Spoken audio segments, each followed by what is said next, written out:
pelo WhatsApp, pode me parar a qualquer momento. Então, antes mesmo de começar a falar desse distúrbio, eu coloquei para vocês essa chave, que ela é muito inteligente. Então, para quem está fazendo a nutrição, a gente vê que essas biomoléculas, elas são de extrema importância. Por quê?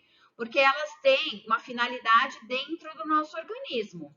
Dentro dessa finalidade, a nossa visão geral, né, e para o curso de nutrição, é entender a parte da estrutura, né? Então, se eu estou falando de um carboidrato, eu tenho que saber a estrutura. Eu tenho que saber que ele tem grupo aldeído, grupo cetona, e para que serve esse grupo funcional. Então, a parte estrutural, apesar de ser chato um pouco a química, é importante? É, porque é através desse grupo funcional aldeído ou esse grupo funcional que é chamado de cetona, que esse carboidrato vai ter uma função dentro do meu organismo. Qual que é a função? Se eu estou falando de carboidrato, a gente já vai para a função, que é energética, tá? Então, e aí, dentro dessa parte do metabolismo, ele vai ter uma regulação dentro do meu organismo. Então, as biomoléculas, o que a gente tem que entender? A parte estrutural, a parte funcional e a parte que ele regula o metabolismo dentro do meu organismo. Isso é a chave do conhecimento, tá? Então, todas as biomoléculas que a gente vai aprender, por exemplo, hoje a gente vai começar falando da bioquímica da água, né? Da molécula de água. Nossa, mas H2O. De onde que vem o H2O? Vocês sabem de onde vem o H2O? Não vale falar que vem do rio, da lagoa. Não vale, hein? Da onde que vem o H2O? É formado como? Vocês sabem? Como que ele é formado? Então vamos lá, ó. Isso é muito importante. O H2O, ele é formado através de íons, tá? Quem são esses íons? Ó, íons é o H+, ó lá, que vai reagir com uma outra molécula que é o OH-. E daqui é que ele forma quem? A molécula de água, H2O. Então, se eu pensar no princípio das moléculas, eu estou dando um exemplo agora. Se eu penso num carboidrato, eu tenho que saber qual que é a molécula dele. Se eu estou falando da molécula de água, eu tenho que saber como que a molécula de água é formada. Quais são os íons, como é que ocorre a atração, como é que acontece a reação química. Porque se eu souber, eu vou saber por que essa água é tão importante no meu organismo, por que ela é um solvente universal, por que as moléculas que são hidrofóbicas, né, que a gente fala que não tem afinidade com ela, por exemplo, o lipídio, por que o lipídio não reage com a molécula de água quimicamente falando, né? Então, assim, eu estou dando vários exemplos para vocês entenderem que a parte estrutural de uma molécula é importante sim, tá? Não é porque eu falo, mas eu não vou estudar isso para quê? Na prática, não vou. Vai. Você tem que entender a funcionalidade dessa estrutura dentro do seu organismo. Então, quando a gente estiver vendo essas moléculas, a gente vai estudá-las, né? E vai ver a funcionalidade de cada uma. Então, a parte estrutural, ela é sim muito importante. Um outro aspecto que a gente estava falando é exatamente como essa molécula de água é formada. Então, a molécula de água teve vários estudos, né? Um dos primeiros pesquisadores a estudar sobre a molécula de água foi esse tal desse Arrhenius. Depois é que veio a teoria que a gente chama que é teoria de Arrhenius, que aí o que ele consegue definir o que é uma molécula que é um ácido e o que é uma molécula que é uma base. Vocês sabiam que o ácido e a base veio da molécula de água? Vocês tinham isso na cabeça? A molécula de água, ela vem do conceito de ácido e base. Por quê? Molécula de água, a gente não fala que ela tem um pH neutro, não é isso que a gente sempre aprendeu? Ó, você fala, a água, ó, que é o H2, só não liga a minha letra, que escrever aqui pelo mouse é meio chatinho. A água, ela tem um pH que a gente fala, não é? O pH dela é neutro. A pergunta que eu fiz anteriormente para vocês, como é que a molécula de água é formada? A molécula de água é formada por íons H+, que exerce uma ação. Que ação que esse íon H+ vai servir? Olha lá, o perfil de um ácido. Ah, professor, então por isso que fala que o HCl, olha lá, H+, ó, tá vendo? Mais, menos. Uma regrinha da química para você começar a aprender é que eu tenho sempre uma atração eletrostática entre as cargas, tá? Então, tem sempre carga positiva que atrai a carga o quê? Negativa, tá? Por isso que esse íon H+, ele é tão potente e ele atrai eletricamente outras cargas elétricas, tá? Então, quando eu estou falando da molécula de água, eu estou falando de H+, né? Que reage com uma molécula aqui, OH-, tá? Olha lá. Essas duas, elas reagem entre si e elas formam uma molécula que é conhecida como H2O, tá? Então, o que acontece aqui? Só um minutinho, meninas. Desculpa. Aqui em casa, o único problema é interfone e telefone, né? Que na hora que a gente pega, liga o WhatsApp para dar aula, liga o Meet para dar aula, parece que todo mundo resolve querer falar com você. Mãe, eu tô em aula agora, tá? Não adianta ter interfonar aqui que eu não vou atender, eu tô em aula, tá? Um beijo. Desculpa, meninas. Então, ó, o segredo é, ó, tudo que é formado por molécula, ela tem uma atração eletrostática. Então, essa atração eletrostática faz com que eu forme a molécula de água. Então, para você entender como é que a molécula de água ela é formada. Ela é formada, então, ó, vamos prestar atenção, por H+, ó lá, que atraiu ou reagiu com quem? Com OH-. Essa atração dessas duas moléculas é que formou uma estrutura que a gente chama que é o H2O, tá? Então, o H2O, por que a gente fala que ele tem um pH neutro? A molécula de água tem um pH neutro porque ela tem a mesma concentração de íons H+, que é que? O ácido, que reage com a mesma concentração de íons o quê? OH-, que é quem? A base. Então, o ácido reage com a minha base, os dois se juntam e formam uma molécula. Quem é essa molécula? H2O, que exerce um pH. pH o quê? Neutro, tá? É por isso, pode falar.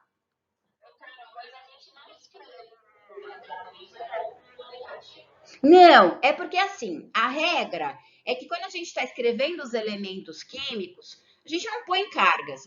Porque pressupõe-se que a pessoa já saiba quais são as cargas de todos os elementos químicos, tá? Como a gente está vendo aqui embaixo, ó, tá vendo? Ó, o ácido clorídrico. Você não coloca carga no ácido clorídrico, né? Porque você já sabe que tem o diagrama de Linus-Pauling, que isso vem lá da química, né? Que ele fala que pela disposição dos elétrons na eletrosfera, cada elemento químico, ele já assume um tipo de carga elétrica, tá? Então, ele já tem, isso já é um preconceito. Então, a gente não coloca as cargas elétricas. Mas no começo, se você quiser treinar, você pode colocar as cargas para treinar? Pode, não tem problema nenhum, tá? Para entender como é que funciona uma reação, você pode colocar. Isso não vai fazer com que esteja certo ou errado, tá? Então, neste caso, ó, o hidrogênio ele é sempre positivo. Essa daqui, ó, é um grupo que a gente chama hidroxila, tá? Que lá, na minha reação química, eu acabo chamando ele de hidróxido, tá? Então, tudo que é OH-, a gente chama de hidroxila, tá? Então, que é a base. Aí, olha que interessante. Quando eu uso a mesma quantidade de um ácido e a mesma quantidade de uma base, os dois se equilibram. E aí, dando o equilíbrio, eles chegam a um pH, que é o pH o quê? Neutro, que é o pH da molécula de água. Agora, por que a água ela é chamada de solvente universal? A água é um solvente universal porque ela pode receber ou ela pode doar cargas elétricas. Isso é importante? É importantíssimo. Porque, sabendo disso, pressupõe-se que uma molécula de água que tem o pH neutro, vamos fazer um experimento aqui para vocês entenderem. Ó, eu vou pegar um copo de água, tá? Sabendo que aqui eu tenho um pH neutro, tá? Então, o que eu posso fazer? Eu pego nesta água e começo a colocar gotinhas. Gotinhas do quê? De HCl, ácido clorídrico. O que vai acontecer com esta água? Esta água ela vai mexer com os íons dela. Por quê? Uma água que era neutra vai deixar de ser neutra, por quê? Porque ela vai receber quantidades do quê? De íons H+. Ao receber esses íons H+, eles aumentam a concentração e a água que antes era neutra vai se tornar o quê? Ácida. Então, quer dizer que a água, ao receber esses íons H+, ela acaba mudando o pH. Então, ela é capaz de receber hidrogênio em meio aquoso. Olha a definição ó, que a Renes falou. Ó. Ácido é qualquer substância capaz de receber hidrogênio em meio aquoso. Tá certo? Então, a molécula de água, por si só, ela é formada por quem? Pela mesma quantidade de íons H+, que tem o perfil ácido. Íons OH-, que tem o perfil o quê? Básico. Ao unir os dois, ao haver uma reação química, ocorre a formação de uma molécula, que é a água, que está em equilíbrio, que ela tem o pH neutro. Mas eu posso mexer nesse equilíbrio? Pode. Se eu adicionar íons H+, o que acontece com essa molécula de água? Ela vai ficar o quê? Ácida. Ao passo, ó, que se eu pegar esse mesmo copo de água, né? Agora com pH neutro, né? Tá lá só a molécula de água. E agora eu adiciono, ó, hidróxido de sódio. Hidróxido de sódio, meninas, é o sal de cozinha, né? O OH, ó lá, sempre carga positiva. Aqui, ó, sempre carga positiva, que é o sódio. Carga negativa, que é o hidróxido, que é a hidroxila. Reagindo os dois, vai formar o quê? Ó? Hidróxido de sódio. O hidróxido, o que ele é sempre? Ele é sempre uma base. Por que uma base? Porque a base, agora ela vai ter a capacidade do quê? De liberar íons o quê? OH-. Então, nesta molécula de água, no copo de água, se eu coloco agora hidróxido de sódio, essa molécula de água agora vai começar a receber o quê? OH-. Aí ela vai deixar de ser o quê? Ela vai deixar de ter um pH neutro e ela vai assumir um pH o quê? Um pH básico. Básico, que também é sinônimo de alcalino, tá? Se eu falo de básico, eu falo de alcalino, é um sinônimo. Tudo bem com isso daqui, meninas? Tranquilo? Então, para não esquecer, é só lembrar, ó, ácido é aquele que doa o quê? Tem a capacidade de receber íons H+. E a base, ela libera o quê? OH-. Porque juntando os dois, eu chego a um pH que a gente chama de pH o quê? pH neutro, que é o que a molécula de água tem. Por que é importante saber isso? É muito importante saber isso, porque a água que está dentro do nosso organismo, ela reage quimicamente. Se eu penso, ó, eu vou fazer uma refeição, tá? Eu começo a comer um pãozinho, tá cheio de amido, tem carboidrato. Eu começo com o processo de mastigação, de trituração desse amido. Quem que já é liberado na minha boca? Pictialina, né? Pictialina e uma enzima que é chamada de amilase salivar para formar o quê? O bolo alimentar. Aí pensa, quando essa água, né, que é a saliva, ela se mistura com o carboidrato, que é o amido, como é que será que vai ligar uma com a outra? Tem uma ligação? Tem uma ligação. Então, eu tenho que saber como é que essa água está reagindo dentro do meu organismo? Tenho, tá? Porque a água, uma das principais funções dela é transportar nutrientes. Se nós lembrarmos, lembra do nosso fluido sanguíneo, né? Base dele, grande quantidade, é formado por água. E a importância do fluido sanguíneo é transportar o nutriente. Então, se a gente pensar que a consistência, né, desse sangue está envolvida por grande quantidade por água, o que essa água está fazendo? Ela está transportando nutriente para todas as minhas células e tecidos. Mas se a gente pensar quimicamente falando, ela está se ligando a essas moléculas para transportar? Claro que está. Então, eu tenho que entender como é que ocorre essa reação química para depois lá na frente, por exemplo, quando eu estiver falando de lipoproteína, se eu estiver falando, por exemplo, de uma molécula que chama quilomicron, que é uma molécula que é a formação dos alimentos, dos lipídios que vieram da sua refeição, com proteínas que ajudam a transportá-la. Aí eu vou falar para você, olha, esse quilomicron que é liberado na corrente sanguínea é insolúvel em água. Então, a água vai transportar, e você vai ficar pensando, ih, não transporta. Então, quer dizer, o que eu estou falando para vocês? Quando você come um lipídio, a água que está lá no fluido sanguíneo consegue transportar esse lipídio? Não, não consegue. Ixi, então como é que vai fazer, professora? Mas porque o lipídio precisa chegar, né? Precisa engordar a gente, né? Precisa chegar lá no triacilglicerol, lá no tecido adiposo, para nos engordar. Precisa chegar na célula para formar a membrana da célula. Precisa ir lá no tecido nervoso para formar a bainha de mielina. Então, ela precisa ser transportada. Então, se você já começa entendendo da base, quando você chegar em lipoproteína, vai ser muito mais fácil você entender que ela precisa formar uma estrutura que a gente chama de micela, né? Que é uma estrutura onde ela joga a parte solúvel para fora e a parte insolúvel para dentro. E aí ela fala, tá bom, ó, eu tenho uma parte aqui que acaba reagindo com a água, vamos transportar desse jeito. E aí você vai entender LDL, direito, HDL, IDL, né, VLDL, que muita gente passa, né, batido sobre isso e tem que entender a funcionalidade, né? Lipoproteína para o nutricionista é como eu estou falando para um mecânico sem entender o motor do carro, né? Não tem como não saber, né? Então, assim, eu tenho que saber toda a estrutura dessa base química da água para lá na frente a gente poder encaixar esses conceitos. Tudo bem aqui, meninas? Podemos seguir? Alguma dúvida? Então, vamos embora. Agora, o que é importante que eu saiba? Esta reação química, tá? Então, como é que chama a reação química que liga a molécula de água com essas moléculas que a gente esteja falando? Pode ser um carboidrato, pode ser uma proteína, pode ser qualquer molécula que o organismo quiser transportar. Essa reação química chamada, antes era chamada, mas chamava de ponte de hidrogênio. Hoje a gente mudou um pouco, hoje ela chama ligação de hidrogênio, tá?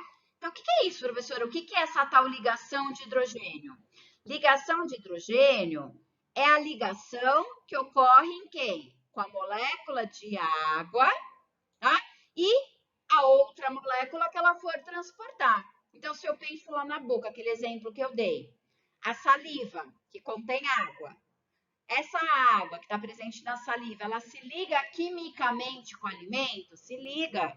Como é o nome da ligação? Ligação de hidrogênio. Como é que ocorre essa ligação? Essa ligação de hidrogênio, ela ocorre como está mostrando aqui, ó. Antes a gente chamava ponte de hidrogênio, porque o hidrogênio que tem carga positiva, como você está vendo aqui, ó. A gente não fala, professora, mas não está aparecendo, não tá? Mas a gente pode colocar para você entender, sem problema nenhum. Ó, tá vendo? Ele que tem carga positiva, então quem manda na reação química é o hidrogênio. O hidrogênio que tem carga positiva, ele atrai para si uma carga eletronegativa a ele. Ixi, professor, o que é isso? Calma. Uma carga que seja negativa, ó. É a atração eletrostática de cargas. Positivo atrai carga o quê? Negativa, a regra dos sinais da química. Então, o hidrogênio, que tem carga positiva, ela atrai para si qualquer elemento que tenha carga o quê? Oposta, carga negativa. Havendo essa atração, o que acontece? Ocorre a interação da molécula de água, né? Como a gente está vendo aqui, ó. Molécula de água com os íons H+, podendo reagir com o OH menos, que a hidroxila, ela consegue se atrair? Consegue. Por quê? Porque a hidroxila OH tem carga o quê? Negativa. Quer ver um exemplo? Ó, vamos colocar a reação da molécula de água com um carboidrato. Vocês vão entender como é que acontece essa atração. Então, vamos colocar aqui, ó, água, H2O. Positivo, negativo. E essas bolinhas são a ponte de hidrogênio que ela vai fazer com a C6H12O6. Quem que é essa molécula que eu acabei de escrever, menina? Vocês conhecem? C6H12O6. Quem é? Quem é essa molécula aqui?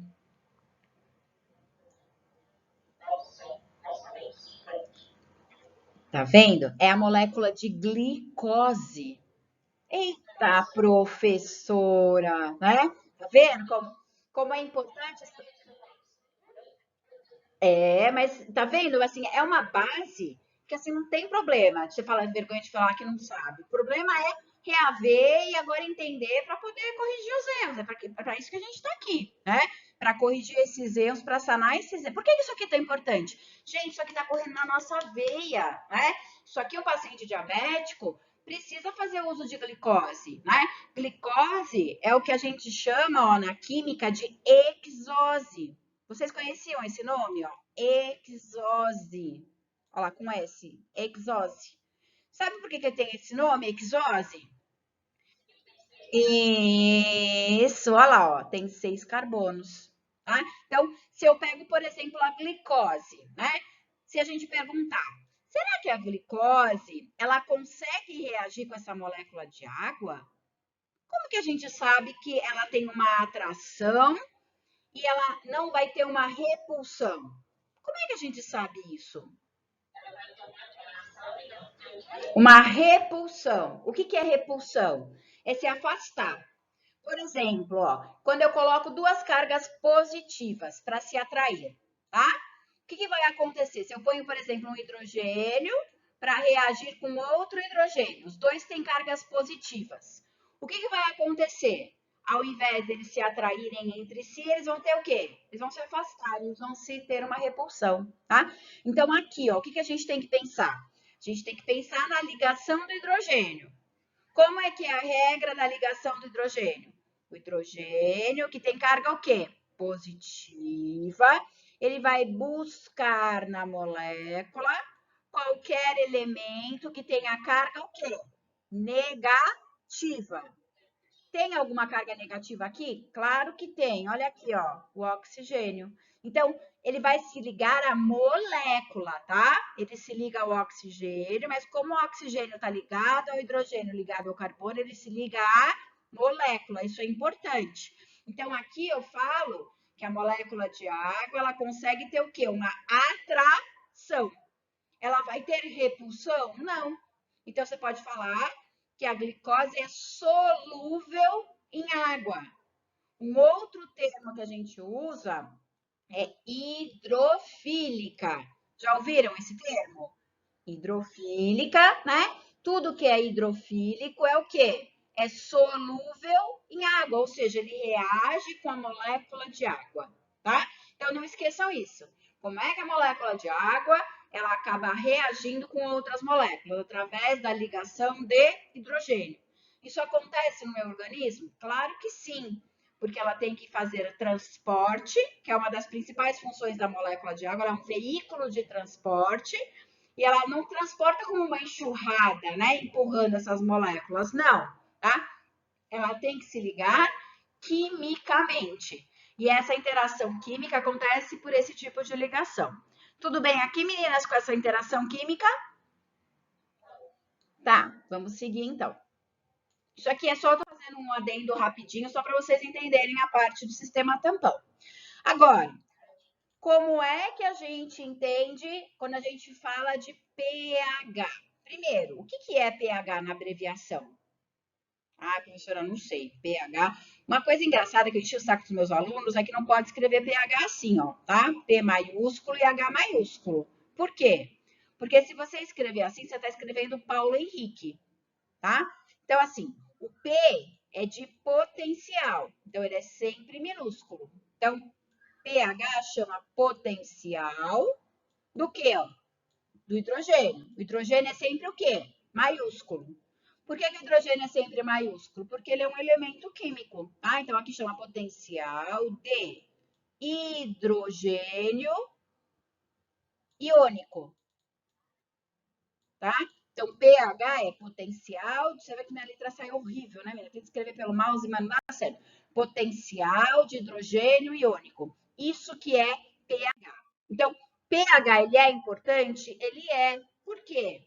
pH é importante porque ele é a capacidade, como a gente está vendo aqui, ó, de receber ou doar cargas elétricas, tá vendo? Ó? Se eu estou falando numa solução ácida, a solução ácida, ela tem tanto H+, como OH-. Por quê? É uma solução. Tudo que é solução envolve o quê? Ó? Molécula de água. Só que o que acontece aqui na água? Ela é neutra? Não. O que aconteceu nessa molécula de água? Ela recebeu maior quantidade de íons H+, por isso que está aqui, ó, quantidade de concentração, aqui se lê assim, ó, maior concentração, que é a chave, de íons H+, e menor concentração de íons OH-. Então, quer dizer que essa molécula de água, que era neutra, recebeu íons H+, e ela ficou o quê? Ficou com o perfil o quê? Ácido. Por isso que ela é uma solução ácida. Quando ela tem maior concentração de H+, e menor concentração de OH-. Se ela é uma solução básica, o que a gente vai fazer? A gente inverte. O que aconteceu com essa solução? Ela recebeu menor concentração de H+, e ela recebeu maior concentração de OH-.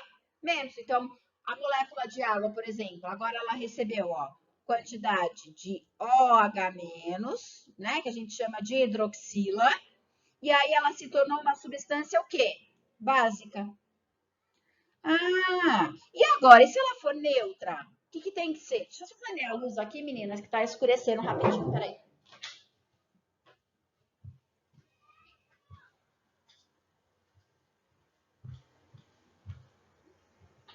Agora sim, né? Tava ficando escuro, escuro, escuro. Ó, aqui o que acontece, ó, se ela é neutra, ela vai ter a mesma concentração de H+, com a mesma concentração de OH-. Agora eu formei quem? A água, tá? Então é assim que a gente... Isso, envolve a molécula de água. Então, para ser um ácido, para ser uma base, obrigatoriamente eu estou falando de molécula de água, tá? Aí o que aconteceu com essa molécula de água? Ela recebeu íon H+, ou ela recebeu íon OH-. Aí ela deixou de ser neutra, e aí por deixar de ser neutra, ela ficou o quê? Ou ela ficou ácida, ou ela ficou básica, tá? Então, é isso mesmo que você falou. Quando eu falo de solução, obrigatoriamente eu estou falando da molécula de água. É isso mesmo, tá? Agora, a escala de pH. Ah, professora, eu preciso ficar fazendo escala log, escala logarítmica, não precisa nada disso. Porque o professor te deixa louca, manda você fazer a conta, manda você estudar a escala log, que é uma escala matemática, e depois você vê que você não usa nunca mais na sua vida fazer a conta da escala log, né? O que você tem que saber é que Arrhenius descobriu que a escala do pH ela vai de 0 até 14, tá? Então, você vai medir o pH da piscina, vai medir o pH do sangue, da urina, do que seja, tá? Vai de 0 até 14. Qual que é a regra? Ó, isso aqui é importante. Tudo que for menor que 7, eu estou falando que é um pH o quê? Ácido, tá? Então, se por exemplo, eu estou medindo o pH da urina, eu falo para você que o pH da urina está 5,4. Se está 5,4, o pH da urina está o quê? Está ácido. Quer dizer que ele vai ter maior concentração de íons H+, ou vai ter maior concentração de íons OH-. E agora? Isso, exatamente. Então, aqui é o seguinte, ó. Quanto mais próximo, né, do zero, mais ácido é essa substância. Por exemplo, ó, se eu falo que o pH é 1, eu falo que é um ácido o quê? Forte. Por que ele é forte? Porque ele tem grande concentração do quê? De íons H+. Agora, se eu falar para você, olha, o pH é 6, ele continua sendo um ácido. Mas agora eu vou falar que ele é forte ou ele é fraco? É fraco. Por quê? Porque ele está perto de se tornar o quê? Neutro. Quanto que é neutro? É o 7, tá? Isso é importante porque, quer ver um exemplo? Você vai fazer uma dieta cetogênica para o paciente. Aí você fala, olha, os riscos da dieta cetogênica é porque quando você começa a ter uma lipólise, uma quebra de lipídios, você forma acetil-CoA. E na formação de acetil-CoA, se não for utilizado para a formação de energia, esse acetil-CoA vai entrar numa via metabólica que chama cetogênese. E aí, na cetogênese, você vai formar corpos cetônicos. Um dos corpos cetônicos é a acetona, que é a ácida. E essa acetona, ela pode ser liberada na corrente sanguínea, deixar o seu pH ácido e gerar uma acidose. Então, para evitar isso, a gente vai dosar na urina a quantidade de ácido que você está liberando. Você, como nutricionista, se fizer uma dieta cetogênica para o paciente, você tem que orientá-lo sobre isso? Sim. Quantos nutricionistas eu vejo, né, no Instagram mesmo, que ensinam a fazer essa dieta e falam que está tudo bem, que não tem problema? É mentira, tá? Se for um paciente diabético, pior ainda, que ela pode matar o paciente, porque ela vai pedir para o paciente diabético ficar em jejum intermitente, vai ativar a via hiperglicêmica dele, vai estourar a quantidade de glicose na corrente sanguínea e vai estourar a produção de corpos cetônicos. O risco desse paciente a óbito é muito grande. Aí você imagina como nutricionista matar um paciente? Acabou sua vida, né, profissional. Então, assim, tem que tomar muito cuidado quando você traça uma dieta, e eu acho um absurdo as pessoas traçarem dietas aleatórias sem orientar bem o paciente. Você, como uma ótima nutricionista, chegou alguém no seu consultório, ela fala para você que quer fazer uma dieta cetogênica. Você pode fazer? Pode. Eu não faria, né? Eu, como bioquímica, não recomendo ninguém a fazer dieta cetogênica. Mas o nutricionista, pelo perfil de emagrecimento, pode indicar. Aí, qual que é a primeira coisa que você tem que fazer? Você tem que pedir para o paciente fazer uma bateria de exames para ver se ele não é diabético, para ver se ele não tem hiperglicemia, para ver se ele não tem problema de pressão arterial. Você tem que fazer uma varredura no organismo desse paciente. Por quê? Porque se tiver algum prognóstico negativo, você pode levar esse paciente a óbito. E aí vai estar, né, lá no seu diploma, você vai acabar com o seu diploma, você vai pôr fogo no seu diploma. Então, assim, tomem cuidado, porque é esse que é o princípio que eu acho que é o descuido, né? Mandar o paciente fazer uma dieta cetogênica, com liberação de acetona na corrente sanguínea. Então, se eu falar para ele, olha, você vai dosar essa urina, como é que eu vou fazer para ele fazer? Não, você vai lá na farmácia, você compra uma fitinha de pH que vende, você vai fazer, né? A gente lá controla a quantidade, lá uma vez ou duas vezes por dia. Você vai controlar na urina a quantidade de cetona que está sendo liberada na urina. E aí a gente vai controlar essa dosagem para ver se você pode ir fazendo essa dieta cetogênica. Por quê? Porque se você estiver liberando uma quantidade muito grande de corpos cetônicos na urina, de cetona na urina, o que pode acontecer? É um risco maior do paciente ter o quê? Ter uma cetoacidose diabética, ou, se ele não é paciente diabético, não tem problema, é ter uma acidose metabólica. Ah, professora, mas é difícil. É difícil, mas corre-se o risco? Corre-se, tá? Porque você está liberando uma quantidade de ácido a mais que o seu organismo precisa, tá? Então, assim, pode falar.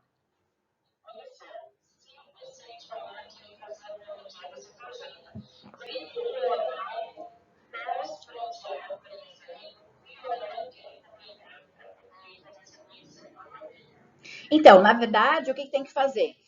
Eu tenho que fazer isso após, porque o valor daria de 8 a 12 horas, você começa com o jejum e de 12 horas é o intermitente. Então, a gente predispõe que o paciente de 4 a 6 horas faça essa dosagem, porque é o tempo dele fazer a digestão do alimento, né? Que é o período pós-prandial, e aí o período absortivo, que ele vai absorver esse nutriente, e aí, posteriormente, de forma metabólica, o que ele não utilizar, ele vai liberar na urina.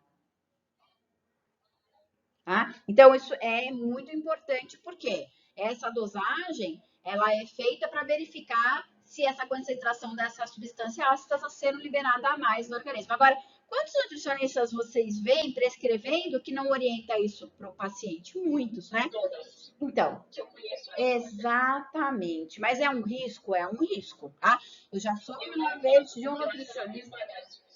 Eu soube uma vez de um nutricionista, né, que quase matou um paciente, porque ele era diabético, só que ele não perguntou, ele não fez exame, não fez nada. Ah, você quer emagrecer 10 quilos em 10 dias? Ótimo, vamos emagrecer. Vamos traçar, o cara deu uma grana para ele. Só que ele não perguntou nem se o paciente era diabético. O paciente era diabético. Foi assim, é o paciente que tem que falar para ele? Não. É você que tem que fazer a investigação do paciente, né? É você que tem que pedir uma bateria de exames, é você que tem que fazer a monitoria, porque é seu nome que está lá, né? Inscrito lá na prescrição, é o seu nome que está lá. Então, não é o paciente que tem que falar, você tem que fazer uma entrevista, né? Tem que fazer uma anamnese, uma avaliação clínica antes de traçar o perfil cetogênico para ele fazer a dieta. Então, assim, eu, particularmente, não gosto. Porque, assim, a gente até às vezes eu tenho amiga nutricionista que a gente briga, porque fala assim: você é louca, você não gosta de cetogênica só porque ela funciona. Eu falei: não, né? Tem estudos que mostram que muda as vias metabólicas, e aí você tem risco aumentado de ter até problemas cardiovasculares. Aí ela começa já a falar: é verdade? Eu falei: é verdade. Então, assim, a gente mexe muito em parte metabólica, então, assim, corre-se o risco de muito carga d'água, vai, né? Então, a gente sabe. Eu que sou bioquímica, eu sei que não tem milagre para emagrecer. Você tem que fazer dieta alimentar, reeducação alimentar. Não é dieta proteolítica, não é dieta cetogênica, por quê? Se a gente pensar, o indivíduo ele fica a vida inteira comendo só gordura, é normal? Ou ele faz isso só para emagrecer? Ele faz isso só para emagrecer. E depois, vai virar efeito sanfona? Claro que vai. Porque ele vai voltar a comer a pizza, ele vai voltar a comer o pão. Então, quer dizer, isso funcionou de forma saudável para ele? Não, não foi uma forma saudável. Professora, mas você é hipócrita, você às vezes não quer ir num casamento, não precisa emagrecer para entrar no vestido, não faz uma dieta? Faço, né? Porque aquilo, de forma aleatória, não vai prejudicar, né? Eu estou dizendo que assim, é o risco aumentado de quem vive numa dieta cetogênica. E eu falo orgulhosa que ficou no jejum intermitente de 16, 20 horas, que emagreceu horrores e tá tudo bem. Tudo bem não tá, amiguinha, né? Porque você teve que quebrar corpos tetônicos para o seu cérebro poder funcionar. Então não tá tudo bem, não. O seu organismo tá se sacrificando para gerar energia para o seu organismo funcionar. Né? Então, assim, depois a gente vai entrar nesses méritos mais profundamente, quando a gente vê a lipólise, a lipogênese, a cetogênese, vocês vão entender melhor do que eu estou falando. Que assim, é um sacrifício. Então, professora, então eu não faço dieta para o meu paciente? Não, não estou falando que você não faz. Eu acho só que você tem que deixar claro o que o paciente está fazendo com o organismo dele. Que ninguém explica para o paciente isso, né? Olha. Hã?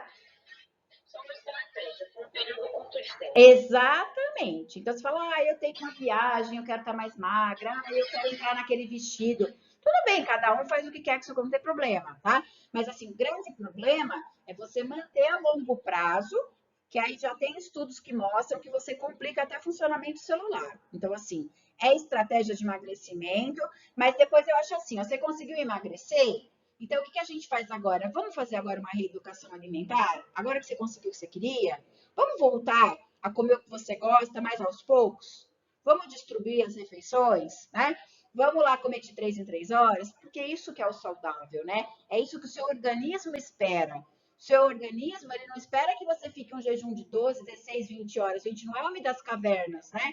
Que sai, né? Que a gente não é urso que hiberna, dorme, depois vai caçar o alimento e fica um monte de tempo sem comer. Não, nosso organismo não é isso, né? Nosso organismo é uma máquina. Ele precisa de nutrientes para ele funcionar. O problema é distribuir esses nutrientes de uma forma correta para você emagrecer. Eu mesmo não consigo, né? Eu falo filosoficamente, mas daí a gente vê um bolo de chocolate e ataca ele, né? Falar é lindo, né? Difícil é colocar na prática. Então, o que a gente tem que entender? Que o pH é importante desde agora, tá? Saber essa história do pH, então é só orientar o paciente, olha, vamos lá comprar uma fitinha, você dosa o pH, e assim vocês saberem que tudo que for menor que 7 é ácido. Se tiver lá longe da neutralidade, que no caso é 1, é que o pH está muito ácido, tá? Que a gente chama de ácido forte. Se ele está perto da neutralidade, o que ele é? Ele é um ácido fraco, por exemplo que eu dei de 6, tá? Aqui, ó, um outro exemplo, ó. Agora, se eu falo para vocês que o pH agora está aqui, ó. Tenho dois pHs, vamos ver se vocês entenderam. Tem um de 8 e agora tem um de 13. E agora, esse pH, a princípio, é o quê? Ácido básico ou neutro? 8. 8 o que é? Você quer saber o pH 8? É, no valor de 8. Se você tivesse que determinar, você falaria que é o quê? É um pH o quê? É neutro? Não. Oi?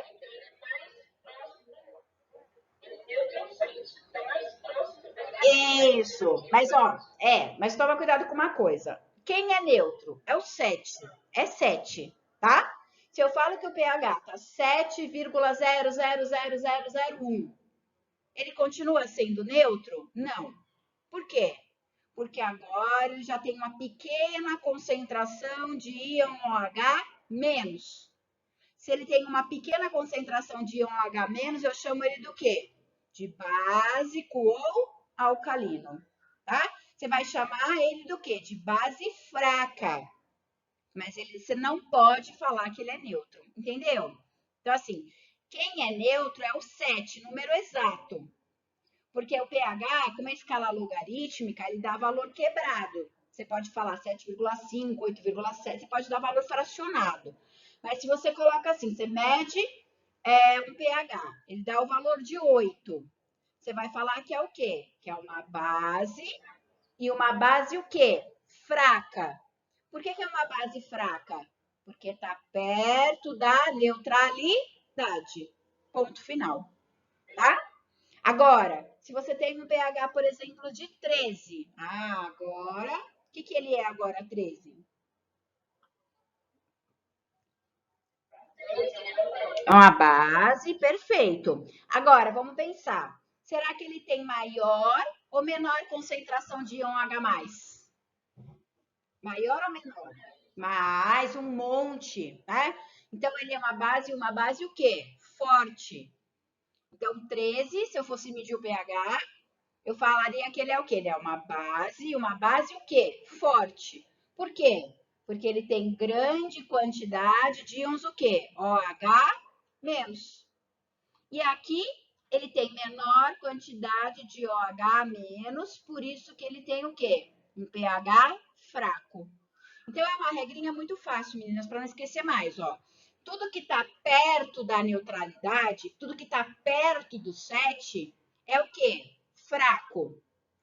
Tudo que está longe do 7 é o quê? Forte. E tudo que está no meio do caminho, exatamente meio, por exemplo, se eu falo de 0 a 7, eu falo 3,5. O 3,5 seria o quê? A gente chama de moderado, tá? Moderado que tá, dependendo da concentração, ele vai ficar fraco ou ele vai ficar forte, tá?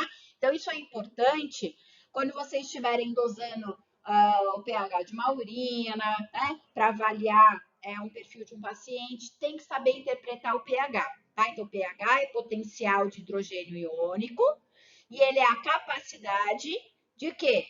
De receber ou doar cargas elétricas, porque como é uma solução, envolve a molécula de água. Tá? E aí é só eu controlar se ele vai ter maior quantidade de H+, ou maior quantidade do que? De OH menos. Tudo bem com isso aqui, meninas? Podemos seguir? Pode falar.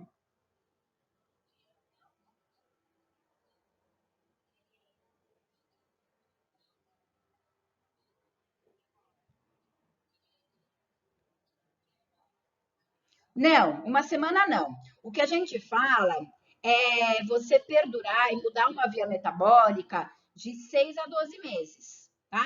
Por quê? O que acontece? você acostuma o organismo com uma via metabólica, tá? Primeiro você tem que fazer o desmame de carboidrato, que é o correto, né? Por exemplo, você entra no seu consultório e fala, eu quero começar uma dieta cetogênica. Aí você pode falar para ele, olha, então, quando você chegar na sua casa, você vai ficar 14 horas em jejum, e aí você só vai comer gordura, principalmente bacon, né? Então, assim, tá erradíssimo, porque você tem que fazer o primeiro desmame de carboidrato, né? Primeiro, seria correto você começar com a low carb. Vai desmamando, desmamando, desmamando carboidrato, e aí você começa a inserir maior quantidade de gordura. E aos poucos vai tirando carboidrato, como por exemplo o amido, e vai colocando mais grãos como aveia, né? Que são as fibras. E aí depois que você faz esse desmame de carboidrato, é que você começa. Então, assim, a gente fala que esse desmame é entre 2 a 3 dias, só para fazer o desmame de carboidrato. Por quê? Senão o cara vai ter enxaqueca, ele vai ficar irritado, porque tirou muito rápido o carboidrato. Então, assim, você está tirando a qualidade de vida dele. Está fazendo uma dieta, mas ele está tirando a qualidade de vida dele. Não é o correto, né? Então, assim, muita gente começa a dieta e fala, nossa, mas eu tô com muita dor de cabeça, eu tô muito irritado, tô querendo matar alguém. Claro! Você tirou o carboidrato para o seu cérebro funcionar e o coitado do organismo está tendo que ir lá no tecido adiposo quebrar triacilglicerol, que é a lipólise, para gerar energia para o organismo funcionar, você quer o quê? Né? Você está diminuindo a fonte de energia para o seu cérebro poder funcionar e você não quer ter dor de cabeça? Impossível, tá? Então, assim, o problema é você manter isso a médio e longo prazo, que seria de 6 meses, um ano ou mais, tá? E a gente fala que é arriscado. Mas você fazer como a gente está falando, vamos traçar então uma dieta, uma estratégia, porque a cetogênica, você emagrece muito rápido mesmo, né? Porque você vai tirando o triacilglicerol do tecido adiposo para formar energia. Então, assim, em 30 dias, você consegue voltar ao seu peso normal, né? Assim, se é uma pessoa que não está muito obesa, você consegue reverter o quadro clínico dela. Então, nesses quadros, a gente fala que não tem tanto problema, tá? Eu, mesmo assim, não gosto, mas eu acho que você pode sacrificar o organismo para uma coisa que você precise naquele momento. Como eu falei, uma festa, uma viagem, né?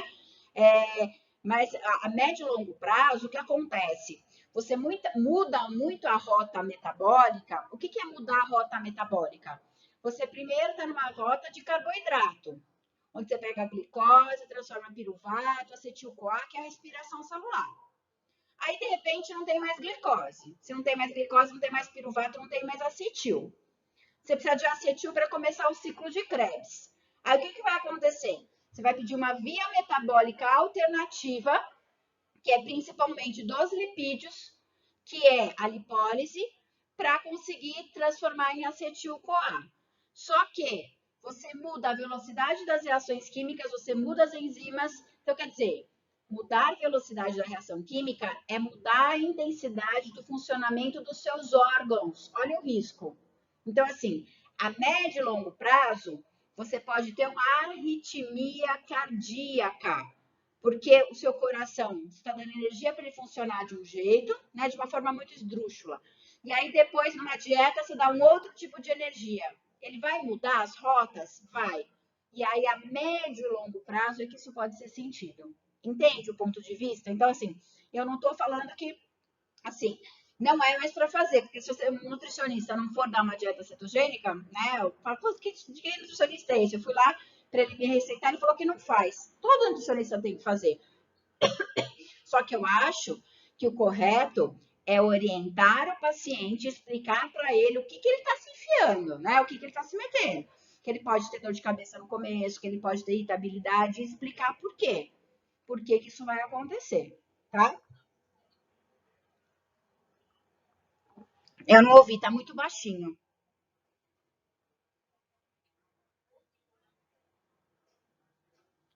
Boca amarga, a litose é também aumento da acetona, porque ela é uma substância volátil, tá?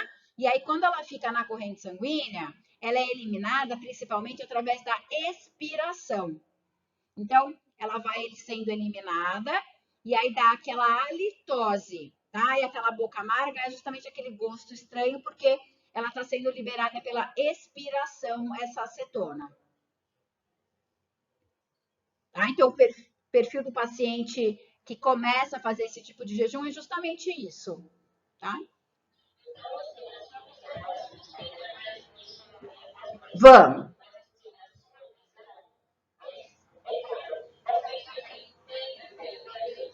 Claro. Ele quer emagrecer e quer que você faça um milagre. Isso. Exato.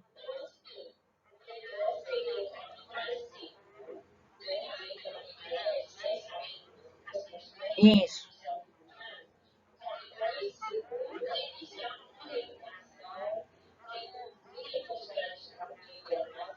Isso.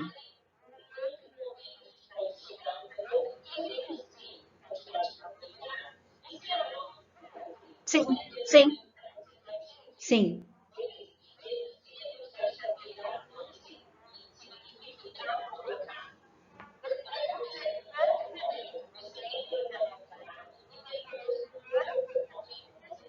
Esse seria o certo. Agora ele fala: eu quero em 20 dias ou 30 dias emagrecer. Você vai conseguir fazer isso? Não. Você vai ter que desmamar mais rápido esse carboidrato e já entrar na dieta cetogênica. E você não pode falar não para ele. Você vai só explicar, né? Você explica, olha, tem esse e esse caminho. Qual que você quer? Neste caminho, você vai ter um perfil que você vai se sentir mais irritado, vai se sentir com dor de cabeça, porque você vai ter uma forma muito agressiva de tirar o carboidrato. Agora, se você quiser ter esse risco, eu só estou te orientando. Aí é ele que está aceitando sentir dor de cabeça, sentir irritado, é problema dele. Ele aceitou, né?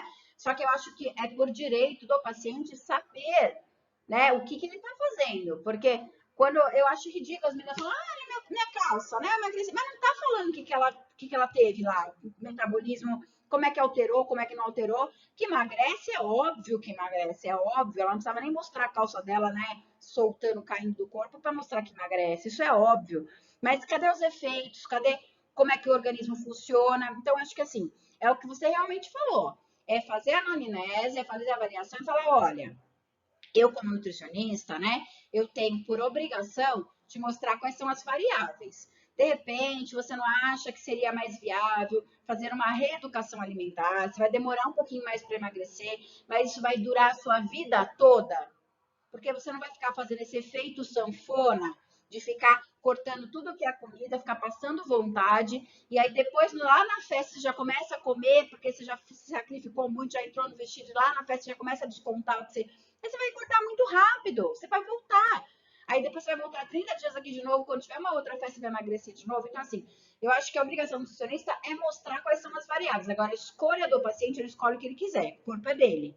Então, assim, eu acho que falar, olha, você não acha mais viável fazer uma coisa um pouquinho, e aí você ganha até mais do paciente, porque ele vai ficar muito mais no seu consultório.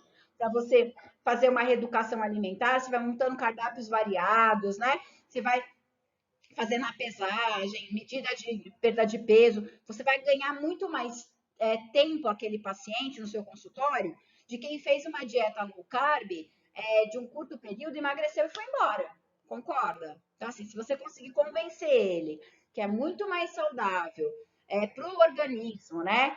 Fazer uma reeducação alimentar, você ganhou qualidade de vida naquele paciente. Agora, se ele fala que não, eu não vou conseguir emagrecer, e não consegue mesmo, né? A gente sabe que, por exemplo, em 20 dias, 30 dias, às vezes você não consegue perder 10, 15 quilos. Isso demora, né? O certo é, às vezes, perder 1 ou 2 quilos, né? De uma semana e meia a duas. É isso, é devagar, é progressivo o negócio, né? Agora, com a low carb, você passa uma semana, às vezes você perde 5 quilos. Desculpa, low carb não. Com a cetogênica, às vezes passa uma semana e meia, você consegue perder 5 quilos, né? Então, assim, é o que o cliente quer, né? A gente chama mais de paciente, né? Agora é o que o cliente quer. Se ele quer, aceitou os riscos, ótimo, você passou a informação para ele. Agora, eu acho que nas suas mãos você não pode correr o risco dele ter um agravamento do quadro clínico, seu nome está lá. Então, você escreveu, você fala, assina aqui, que tá tudo certo. E aí é a responsabilidade dele, o que ele fizer com o corpo dele, sabendo disso. Tá certo? Vamos seguir então. Aqui, então, a gente já viu, ó, tá vendo? É só a escala. Então, só o que é neutro é 7, tá? Exatamente 7. Passou, esquece. Então, tudo que for maior que 7 é básico ou alcalino. E tudo que for menor que 7 é ácido, tá? Então, a gente tem, ó, escala, né? Solução fraca, moderada e forte, como a gente acabou de ver. E é só dividir o valor, ó lá, tá vendo? Então, moderado entre 2 e 5 é no meio do caminho. Se for moderado básico, é de 9 a 12, que também é no meio do caminho. Tudo que está próximo à neutralidade é fraco, tudo que está longe da neutralidade é forte, tá? Isso que é potencial hidrogênio iônico, que é o pH. Agora, pode falar. Básico são sinônimos, tá? Você pode falar. Tanto que é básico como alcalino são sinônimos.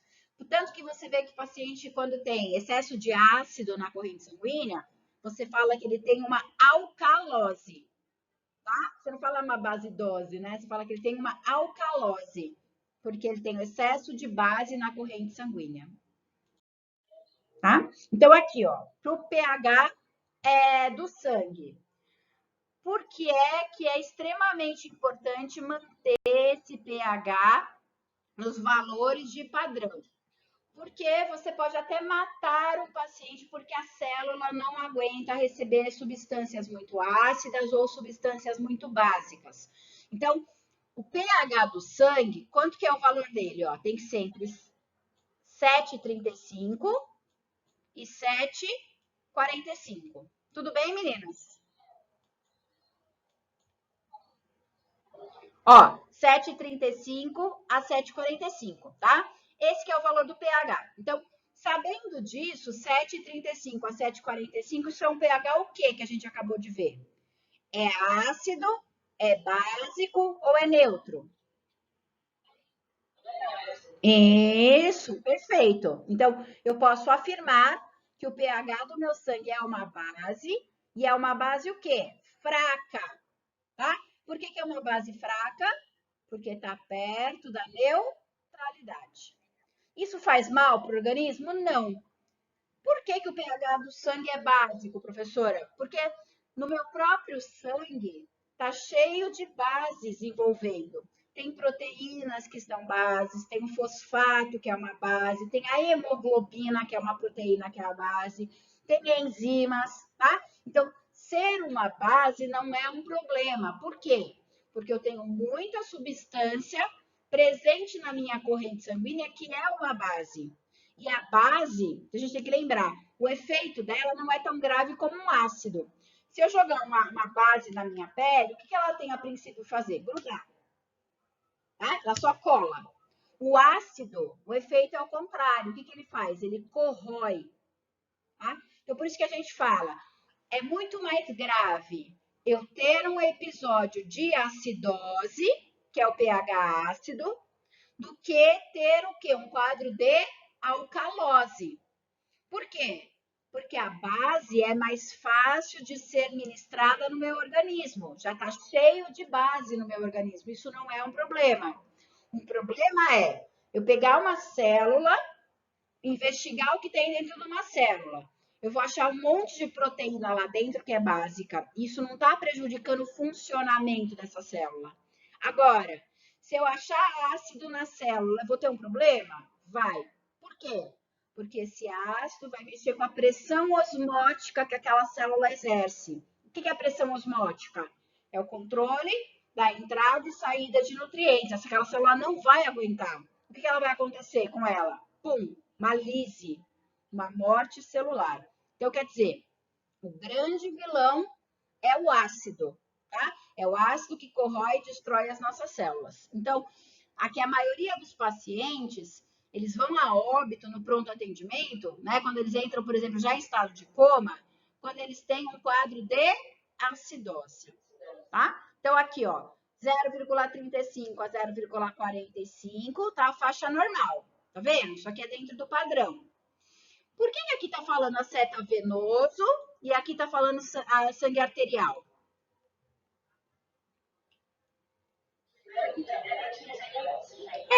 Olha lá, porque o sangue venoso, Ele leva o quê? Ó? CO2, que deixa o sangue como o quê? Dióxido de carbono.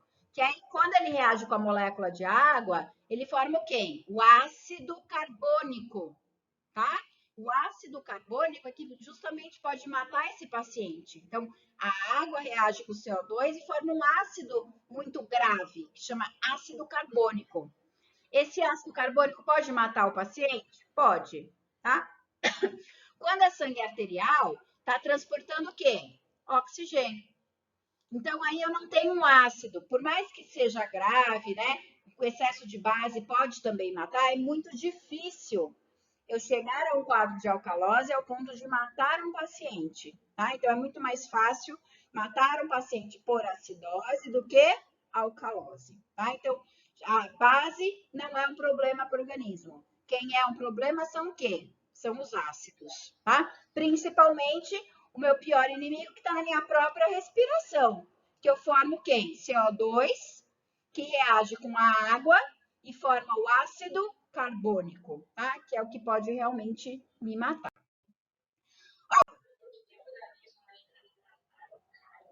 Ah, muito legal a pergunta. Então, ó, no processo de uma crise aguda de ansiedade, você está lá próxima lá de uma prova, né? Que não sabe, uma prova de bioquímica, eu brinco com meus alunos, né? Está próximo de uma prova de bioquímica, ou você foi em algum lugar, olhou para sua mão e esqueceu a carteira, né? Aí você começa a ter aquela crise de ansiedade, começa a respirar muito rápido e começa a liberar muito o quê na respiração rápida? Muito CO2. Não dá liberação na expiração, na perda progressiva de CO2, você pode tirar o quê? Íons H+, em excesso, né? E aí transformar o seu sangue muito o quê? Muito básico alcalino. Então, essa é o tipo de que a gente pode falar de alcalose respiratória. Quando você tem uma crise de asma, né? Ou você tem essa crise aguda de ansiedade, você pode ter essa alcalose respiratória. Um quadro de febre aguda. Por que febre aguda? Porque a febre, ao aumentar a temperatura, faz também a criança ou o adulto respirar o quê? Mais rápido. E aí, na respiração mais rápida, ele também perde CO2, tá? Se for metabólica, o que, que pode ser? Pode ser um problema renal, tá? Se ele tem um problema renal, ele pode não liberar as bases que ele precisa acumular no organismo e ter uma alcalose metabólica, ou tentativa de suicídio. Quando ele ingere esses antidepressivos, que eles são substâncias básicas. E aí, quando a pessoa ingere em excesso, ela também pode ter uma alcalose metabólica. Mas depois a gente, se quiser, entra mais um pouquinho nessas patologias, tá? Então pode ser. Pode falar. Nada. Isso, a reação. Vamos fazer a reação aqui, ó. Só tem um pouquinho de paciência com a minha letra, que minha letra é horrível. A água junta com CO2, tá? Isso aqui é a reação química do sistema tampão. Aí nessa junção, eu só vou juntar os elementos químicos, tá vendo? Ó? Aí eu vou formar aqui H2CO3, tá? Só juntei, ó, tá vendo? Ó, dois hidrogênios. Um carbono, um carbono. Um oxigênio, mais dois, três. Tá vendo? Aí aqui positivo, positivo, negativo. Quem é esse aqui? Esse aqui é chamado de ácido carbônico. É esse que mata o paciente em segundos. Por quê? Porque esses íons H+, aqui, ó, começam a ser liberados aonde? Na corrente sanguínea, tá? E aí esse íon a mais que pode deixar o sangue muito ácido. O que, que o organismo faz? Ó, para eliminar esse excesso de ácido carbônico, eu tenho um sistema que chama sistema tampão. O que, que é o sistema tampão? Ó, o H2CO3, que é o ácido carbônico. O que, que pode acontecer com ele? Ele faz uma reação química, que aí ele libera um íon H+, e forma HCO3. Desculpa a letra, meninas, que aqui escrever nesse mouse é horrível. Ó, tá vendo essa reação? O que aconteceu aqui? Eu tinha um ácido protonado, não se assusta com o termo. O que é alguma coisa protonada? É que tem quantidade de prótons, de íons H+. Então, ele estava protonado, ó, com 2 hidrogênios. E aqui eu promovi o que? A desprotonação. O que foi a desprotonação? Eu tirei um íon dele, tá vendo o íon aqui, ó? É o íon H+. E aí formei o HCO3. Quem é agora o seu HCO3? É uma base muito importante do meu organismo, que é chamada de bicarbonato. Ah, professora, deixa eu ver se eu entendi. O organismo, para se livrar de grande quantidade de ácido carbônico, o que ele faz? Ele desprotona, tira hidrogênio do ácido carbônico. Esse hidrogênio, ele é capturado, ele é reaproveitado, tá? Ele não causa malefícios ao organismo e forma uma base. Quem é a base do meu organismo? O bicarbonato, que não faz mal ao organismo. Então, quer dizer, isso que é um sistema tampão. Se tem muito ácido carbônico, ele transforma em bicarbonato. E se tiver muito bicarbonato, o que ele pode fazer?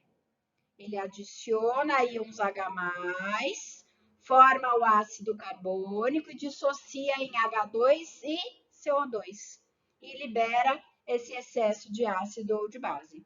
Então, isso aqui que eu acabei de fazer para vocês é chamado de sistema tampão, tá? É o meu próprio organismo que faz.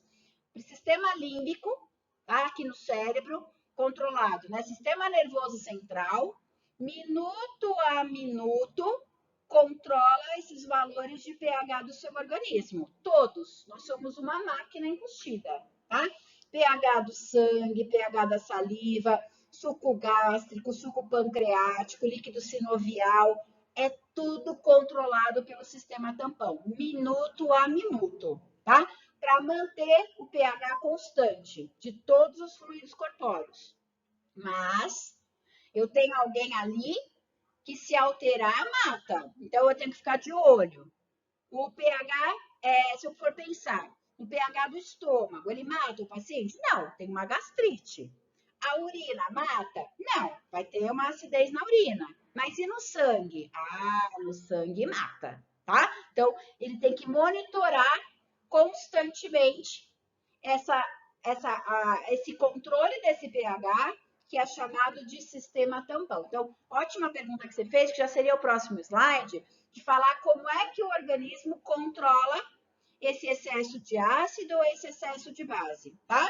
É justamente através do sistema tampão, que é essa reação química que você acabou de ver, controlada pela formação de ácido carbônico ou bicarbonato, tá? É.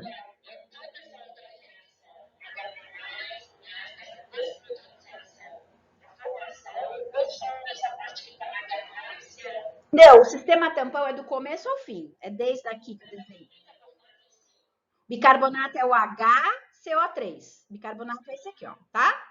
É quando eu libero o íon, eu desprotono o ácido carbônico, libero esse íon e sobra bicarbonato. É só o bicarbonato, é só o HCO3. Tá? E aí o que eu posso fazer? Esse HCO3, ele pode receber de novo esse íon H+, formar o ácido carbônico e desmembrar em água esse CO2. Isso porque as reações químicas, elas são reversíveis. Essa reação química, a gente deveria ter mais tempo para explicar isso, mas ela acontece nas nossas hemácias. Tem até uma enzima importante que chama anidrase carbônica, tá? É uma enzima muito importante que controla esse sistema tampão. Se vocês acharem interessante, depois a gente pode até estender mais uma aula e falar um pouquinho mais sobre isso, porque isso aqui dá assunto, tá? Já dá um semestre só desse assunto. Então, isso aqui está acontecendo na minha hemácia. Então, por isso que eu falo que as hemácias, elas funcionam como um sistema tampão. Hemácia, hemoglobina, eritrócito, é tudo a mesma coisa, tá? É na hemácia que ocorre a conversão dessa substância tampão. Por quê? Porque ela está na corrente sanguínea. Se ela percebe que está vindo a formação de muito ácido, e lembra de uma coisa, a hemoglobina é que transporta gases, não é ela? É. Então ela fica no estado oxihemoglobina ou desoxihemoglobina. Ou seja, ela transporta mais oxigênio, ela transporta mais o quê? CO2. E é nesse transporte que ela consegue controlar esse pH tão importante que é o pH do sangue. Então, você pode dizer com a boca cheia que um dos principais tampões do seu organismo é quem? É a hemoglobina, tá? Que consegue controlar a quantidade de ácido e base. Olha lá, ó. Tampão bicarbonato, tampão fosfato e tampão proteico. Tampão bicarbonato a gente acabou de ver, né? Como é que a gente forma o bicarbonato? Tirando o quê? Hidrogênio do ácido carbônico. É no sistema tampão. O tampão fosfato é o P. Para que serve o fosfato, na verdade? O fosfato é para formar ATP, tá? Que é a nossa fonte de energia. Mas como ele está circundante na corrente sanguínea e é uma base, ele também consegue controlar o pH do nosso sangue. E o tampão proteico, quem que é o principal tampão proteico? HB, nosso rei, tá? A nossa hemoglobina, tá? Que, na verdade, ela se encontra dentro de quem? Das nossas hemácias, tá? Então, a hemácia, né? São as nossas células vermelhas que contém essa proteína tão importante que é a HB, que ela tem afinidade pelo oxigênio, mas pelo CO2, justamente para controlar esse valor de pH. Tem até um nome que chama efeito Bohr. Não sei se vocês já ouviram falar, é BOHR. Depois, se quiserem, entra na literatura para dar uma olhada. Efeito Bohr é justamente a hemoglobina ter mais afinidade com o oxigênio ou ela ter mais afinidade com o CO2, dependendo do quê? Dependendo da concentração que está presente no sangue. Porque ela vai falar, olha, tem mais CO2, então não, cata o CO2 para expulsar ele. Não, agora tem mais oxigênio. Então devolve esse oxigênio para fazer a troca gasosa. Então, é afinidade com esses gases para que ela possa sempre manter o pH do sangue o quê? Blindado, constante, tá certo? Então, o tampão é muito importante. Então, ó, aqui é só mostrando essa reação que a gente já viu, ó. Aqui eu tenho, ó, água e CO2 se juntam, formam quem, ó? Ácido carbônico. O ácido carbônico desprotona, perde o íon hidrogênio e forma o bicarbonato, tá? Aqui é só para mostrar a reação química do sistema tampão. Então, tem o tampão bicarbonato. Olha aqui, ó, a reação química tá aqui, ó, tá vendo? Aqui tá o contrário, mas tanto faz, ó. CO2 mais água forma ácido carbônico. O ácido carbônico pode desprotonar e perder íon H+. Então, isso aqui é para controlar a taxa de íons H+, ou H- numa troca gasosa, uma troca respiratória. O tampão fosfato, como a gente falou, é em relação ao ATP. Como ele está no fluido sanguíneo, ele também nos auxilia para manter o pH do sangue constante, tá? Então, o tampão fosfato, aqui eu tenho, ó, uma substância que é o ácido fosfórico. O ácido fosfórico também ele pode perder um hidrogênio, tá vendo? Também desprotonou. Para quê? Para que ele controle essa quantidade de íons presentes na corrente sanguínea, tá? Então, também funciona como um sistema tampão. Aqui o mais importante, deixa eu chegar da hemoglobina, é isso daqui, ó. Deixa eu ver uma outra figura. Aqui é concentrações. Aqui, ó, tá vendo? Ó? Principais tampões. Então, ó, hemoglobina, proteína, fosfato e bicarbonato. São esses que estão presentes. Então, hemoglobina está dentro do eritrócito, né? No meu fluido sanguíneo. Proteínas eu posso ter dentro da célula, que a gente chama de fluido intracelular. O fosfato também está dentro da célula para formar ATP. E o bicarbonato está fora da célula, que é fluido extracelular. Tem que lembrar, quando é que ele é formado, o bicarbonato? Lá na reação química do sistema tampão, que está acontecendo aonde? Na minha, o quê? Corrente sanguínea, eu recebo esse CO2, e aí esse sistema tampão está acontecendo aonde? Nas minhas hemácias, tá? Que são uma grande alternância para esse controle fisiológico. Agora, para a gente fechar o raciocínio, é quando acontece um distúrbio. Então, assim, está controlando tudo bem, sistema tampão está funcionando, sistema límbico, minuto a minuto, está controlando o pH. Como é que eu vou ter um distúrbio? Então, o distúrbio ele só acontece quando eu tenho a presença do quê? De uma patologia, tá? E tem que ser uma patologia grave. Então, aqui no caso, ó, de uma acidose metabólica ou uma acidose respiratória, acidose ou alcalose, o que que provoca? É uma patologia. Se for respiratória, o nome já está falando, ó, não tem muito segredo. O que que é? É uma DPOC. Tá? O que que é isso? É uma asma, uma bronquite, um efizema pulmonar. Então, é uma metástase de pulmão, é uma patologia grave. E essa patologia grave, o que que ela está fazendo? Ela está impedindo que todo esse sistema tampão funcione e exerça o papel de controlar o pH do sangue. Lembrando que a gente também tem tampões fisiológicos, tá? Quem são os nossos dois tampões fisiológicos muito importantes?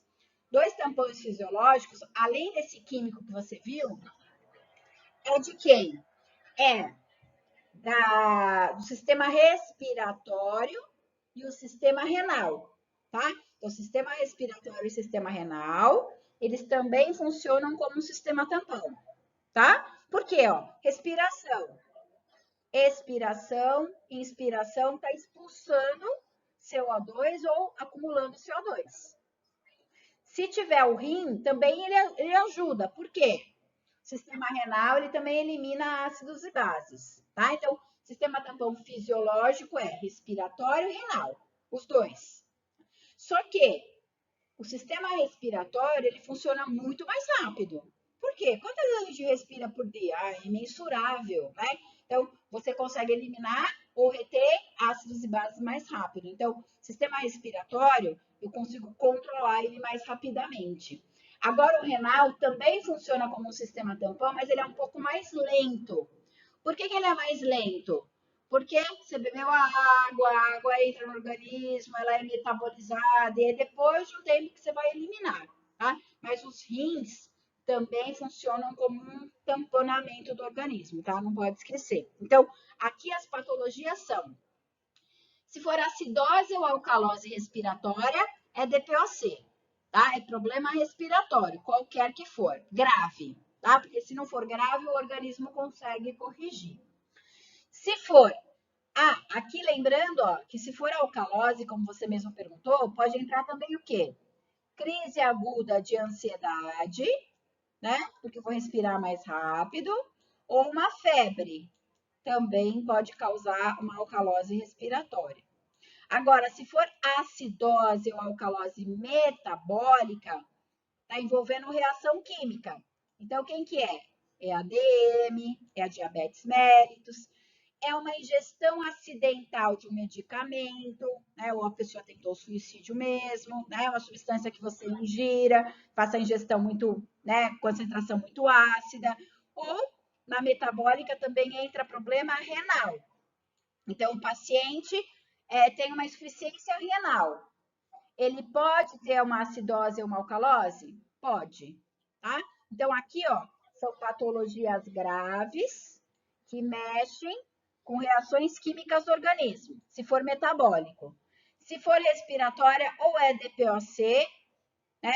Como eu falei, asma, bronquite, edema, efizema pulmonar, ou uma crise aguda de ansiedade, ou uma febre, que só pode ser alcalose, tá? Não pode ser acidose.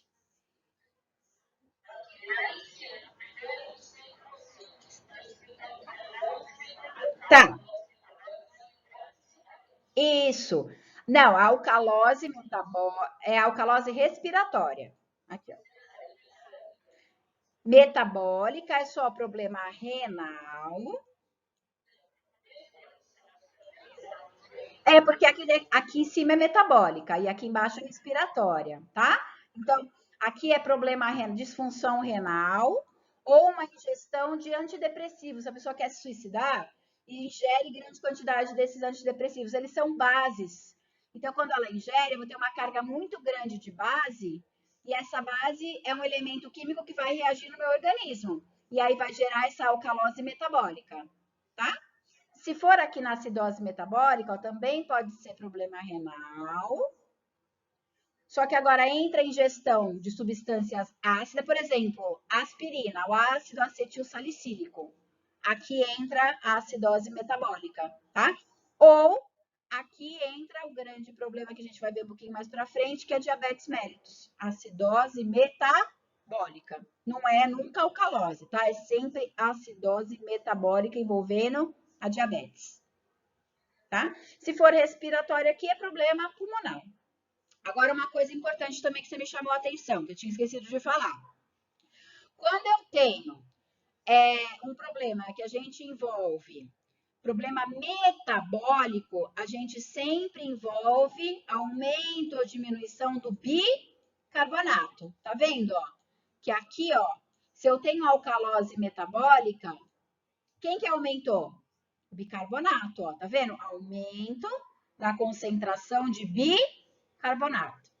Se é acidose metabólica, quem que diminuiu?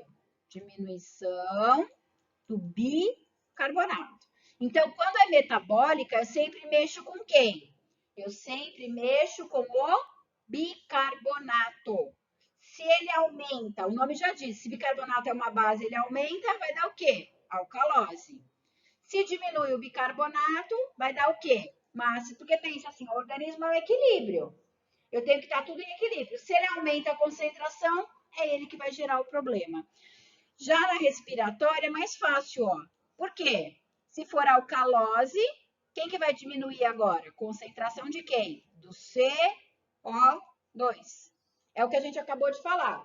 Numa crise aguda de ansiedade, numa febre, você não respira mais rápido, você tem uma hiperventilação.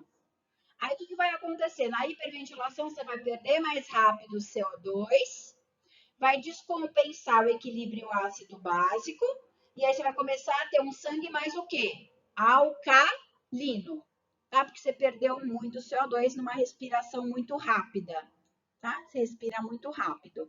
Se for a acidose respiratória, olha o que acontece. Aumento do quê? Do CO2. Então, aumentou a concentração de CO2, o que ele vai dar de presente para o sangue? Ácido carbônico, que é uma bomba, tá? Mata o paciente em minutos. Não pode ter elevação desse ácido carbônico. E aí, o que acontece? Quando você tem um efizema, um edema pulmonar, uma metástase de pulmão, você tem que colocar o paciente rápido aonde? Na ventilação mecânica. Por quê? Você tem que fazer com que ele tenha de novo essa troca gasosa satisfatória para não acumular em excesso esse CO2. Então, por isso que as patologias respiratórias são envolvendo o quê? Acidose respiratória. Por quê? Porque não executa a troca gasosa e acaba acumulando CO2 na corrente sanguínea na forma de ácido carbônico. Ficou claro isso daqui? Isso aqui é muito importante, tá? Então, se for metabólica, é aumento ou diminuição de quem? Bicarbonato. Se for aumento ou diminuição de CO2, é o quê? Respiratório, tá? Então, é esse balanço, por quê? Porque o principal ácido do meu organismo, quem é? Ácido carbônico. Quem é a principal base do meu organismo? Bicarbonato, tá? E aí, em conjunto, os dois funcionam como o quê? Funcionam como sistema tampão, tá? Eles vão tampando e mantendo o pH sempre constante do meu organismo. Então, vamos ver um pouquinho dessas patologias. Ó, então, os distúrbios são, né? Eu tenho que fazer o controle, ó lá, da pressão de CO2. Isso tudo faz num processo, num exame, que a gente chama de gasometria, tá? Então, o que pode acontecer? Paciente entra em coma no pronto atendimento. Por exemplo, um idoso vai dormir, aí vou acordar ele para dar um medicamento, ele não acorda mais, né? Você chacoalha, chacoalha, você corre para o pronto-socorro, ele está em estado de coma.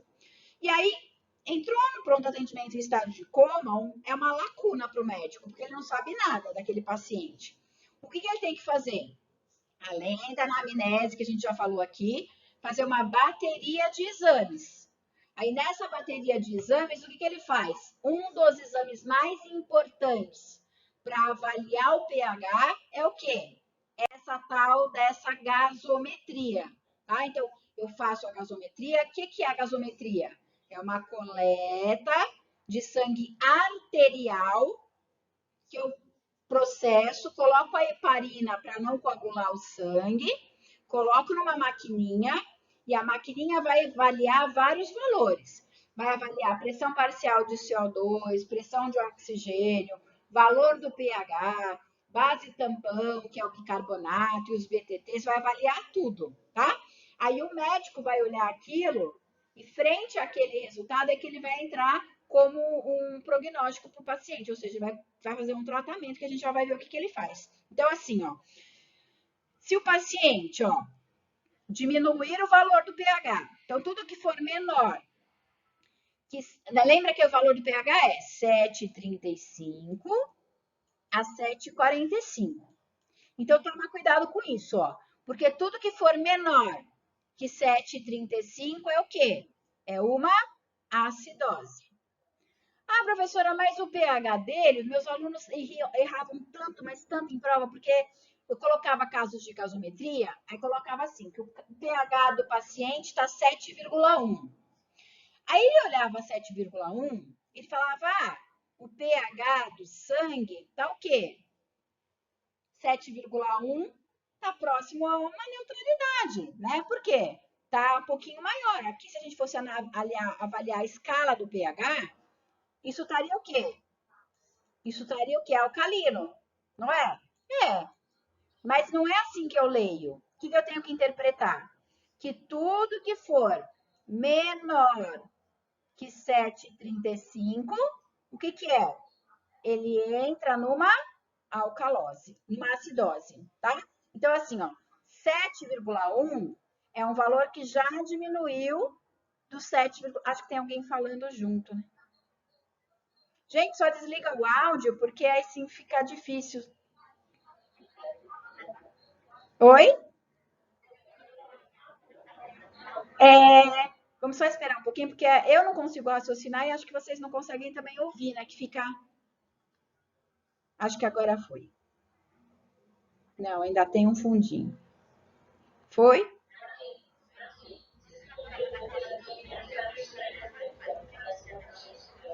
Não, mas não é voz de criança, não. Parece que alguém está conversando. Alguém está com o áudio ligado e está conversando.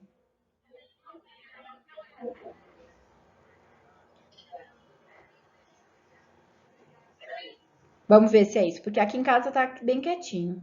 Aí, ó lá, agora foi, tá? Aí faz assim, acho melhor. Quando vocês forem falar, aí liga o áudio, porque acho melhor, porque aí se vocês quiserem falar alguma coisa paralela, por urgência, né? Às vezes precisa falar, não tem jeito. Aí não tem problema. Então, assim, ó, vamos voltar de novo só o raciocínio aqui, que isso aqui ficou meio perdido, que até eu me confundi aqui, que eu começo a ouvir voz paralela e fico doidinha. Ó, então é assim, ó. O que acontece, ó? Valor é 7,35 a 7,45. O que eu estava explicando para vocês vocês não vão ter que fazer leitura, né? Assim, não é o perfil de um nutricionista. Mas, se, por exemplo, o paciente entra com um valor de 7,1 depois que você fez a gasometria. Muita gente confunde, porque na leitura do pH, você falaria que esse pH é o quê? É básico, né? Mas não é assim que a gente faz a leitura da escala do pH, do sangue. Por quê? Porque tudo que é menor que 7,35 é porque já está recebendo o quê, ó? Já está recebendo íon H+. Se ele já começou a receber íon H+, quer dizer que ele já entrou no quê? Numa acidose, tá? Então, se eu pego uma gasometria e leio um pH de 7,1, não é alcalose, é acidose. Por quê? Porque já baixou o valor de 7,35. Ao passo que, desse valor, ó, de 7,45, se ele começar também a aumentar, não interessa, ó, é 7,5, passou um pouquinho, não interessa, já saiu da faixa. Se já saiu da faixa, o paciente entra o quê, ó, numa alcalose. Aí tem valores que são incompatíveis com a vida. O que a gente fala? Se você ultrapassar muito esse valor, o que acontece? No caso do ácido, né? O que a gente falou? Esse ácido começa a ser liberado em excesso na corrente sanguínea e forma o que a gente viu? Forma o ácido carbônico. E aí esse ácido carbônico vai matar o paciente? Vai matar em minutos, tá? Então, vamos começar, ó, pela respiratória, aqui, ó. Acidose respiratória. Vamos pensar. Então, o que a gente falou? Se é respiratória, só tem um segredo. Eu mexo com o bicarbonato ou eu mexo com CO2? Com qual dos dois eu mexo? Eu sempre mexo com o CO2. Sempre, tá? Então, se eu tiver um aumento na concentração de CO2, o paciente vai ter uma acidose. Se diminuir a concentração do CO2, eu vou ter o quê? Uma alcalose, tá? Então, é aumento ou diminuição. Aumentou a acidose, diminuiu a alcalose. Outra coisa importante, as patologias associadas são DPOCs, como a gente falou, lá, tá vendo, ó? DPOC são problemas todos que envolvem processo respiratório. Professora, medicamento também entra se mexer com o sistema nervoso central, sim, que é no caso da morfina e do etanol. Por quê? Porque aí o que acontece? Eu acabo deprimindo o sistema nervoso central e acabo também diminuindo a troca gasosa e também acabo acumulando o quê? Acabo também acumulando CO2, tá? Então, aqui a grande importância é saber que aumentou o CO2 é acidose, diminuiu o CO2 é alcalose. E aí, o que eu faço? Frente a esse quadro clínico, eu tenho como corrigir. Então, se for uma acidose respiratória, o que eu posso fazer? Se for acidose respiratória, é um problema de DPOC. Então, eu tenho que usar um broncodilatador, que é um antihistamínico, né? Então, eu coloco o paciente para fazer uma dilatação pulmonar alveolar, para ele conseguir realizar a troca gasosa. Uma criança, por exemplo, com uma crise de asma, bronquite crônica, né? Eu coloco um cortisol, por exemplo, corrente sanguínea, antihistamínico, consigo fazer a troca gasosa. Professora, mas e se for mais grave? Se for mais grave, é ventilação mecânica, tá? Coloca esse paciente para respirar numa máquina de forma artificial e aí essa máquina vai fazer o quê? Consegue realizar a troca gasosa. Se for alcalose respiratória, ela não é tão grave.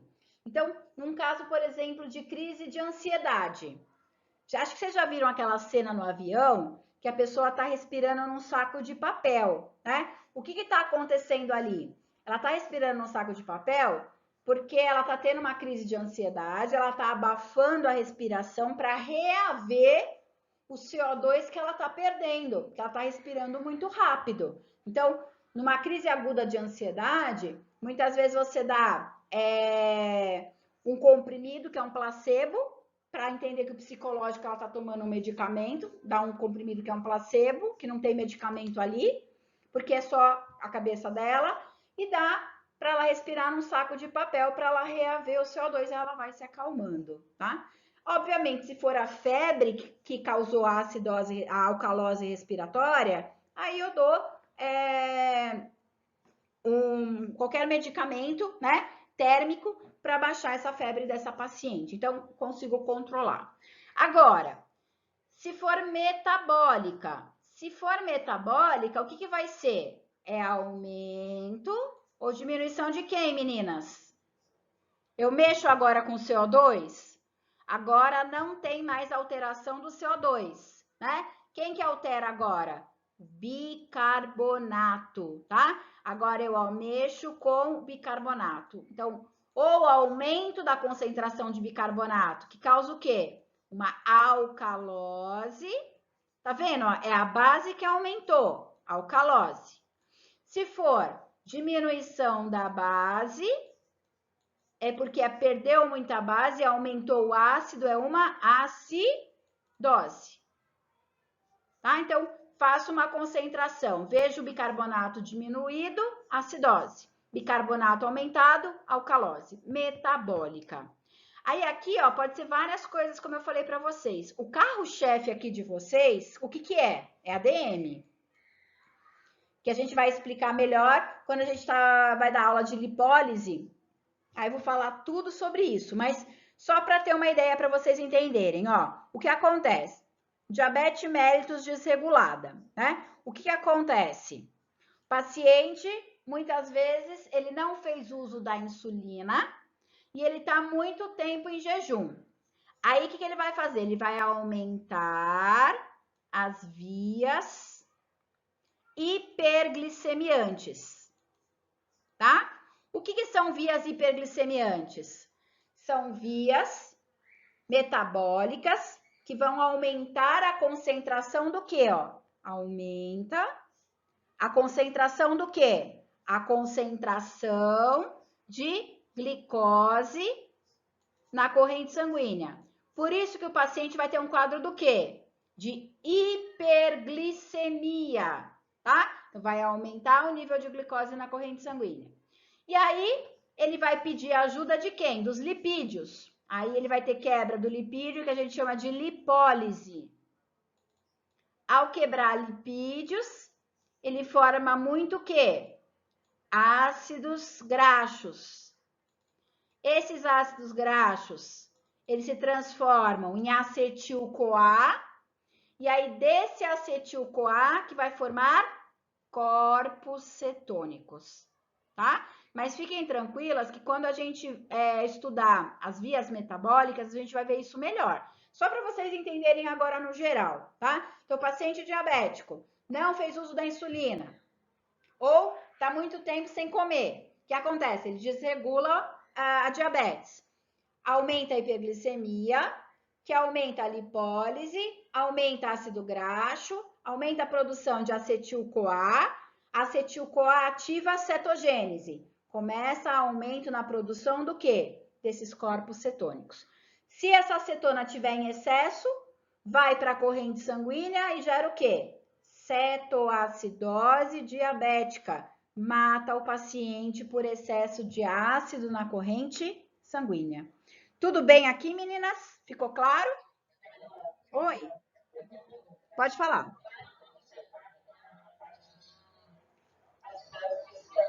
Tá,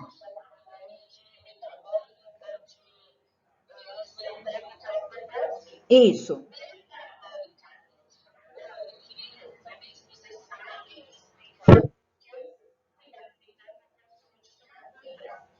Porque o que? Desculpa, picou.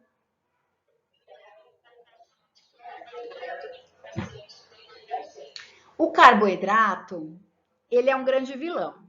Não sei se você sabia, né? Ele inflama nossas células. Carboidrato, que é principalmente o amido, ele gera um processo inflamatório. Por quê? Porque ele mexe com células de defesa, principalmente os linfócitos, e isso faz com que eu tenha uma sobrecarga de glicose, podendo gerar uma resistência insulínica. Peguei num outro ponto de via metabólica, mas tentando dar só uma pincelada. O que é uma resistência insulínica? Você sobrecarrega o organismo de glicose e essa sobrecarga de glicose que gera obesidade no paciente vai diminuir produção de receptores de membrana, que são ativados pela insulina. Então, assim, ó, é uma cascata de eventos. A insulina sinaliza a célula para a glicose entrar. Só que a sinalização é insulina, receptor de membrana ativa o transportador que é o GLUT vai e ativa a passagem de glicose. Vum, glicose entra. Quando você começa a ingerir grande quantidade de carboidrato, você tem um papel muito importante que é a obesidade. Além desse processo inflamatório, você pode gerar esse processo que é essa resistência insulínica. Então, o que é a resistência insulínica? É a diminuição na produção de receptores de membrana que fariam o reconhecimento da entrada de glicose na célula. Se a glicose não entra, o paciente começa a ter um quadro do quê? De hiperglicemia. E aí ele começa com esse quadro de diabetes mellitus, que é o superfície, que é aumento da glicose na corrente sanguínea. Tá? De forma muito geral, tá? Porque eu teria que falar muita coisa a respeito, mas só para você ter uma visão geral para você entender.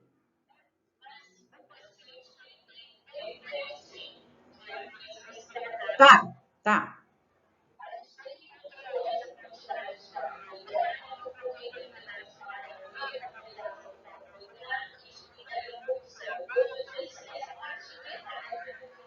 Não, na verdade, não, na verdade o que acontece? Se for respiratório, é uma acidose respiratória.